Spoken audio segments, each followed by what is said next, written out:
At sa mga nakalimutan ko dyan sa Esros, happy na naman kayo. Wala namang away talaga dun.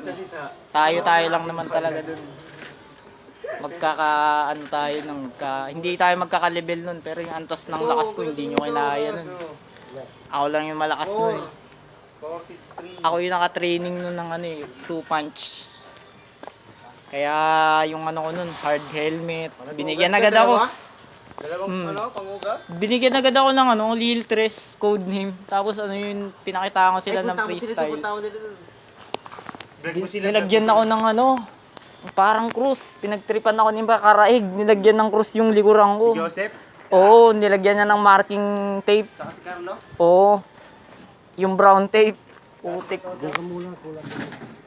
Hindi ko naman sinasadya na kinuuto na ako pala nila. Kung pala pinapaikot na nila ako dun sa trip nilang malambot 1,000. Tapos ikuha mo ako ng 1,000. Ayo, kala ko yung happy nyo in type na 1,000 iiskuran daw tapos sabay alis. Pero huwag ka maingay. Wala rin, sinabi mo rin. Pero huwag ka maingay, yung S kasi nun, sting lang yun. Isang kahon.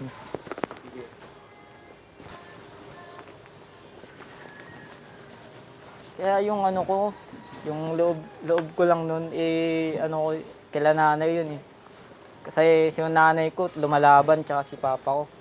Kahit may nanang matatanda. Nilalabanan nila yung pagka nila mga lungkot. Kasi pagka papaano tayo sa problema. Lalabanan daw pagsubok nyo.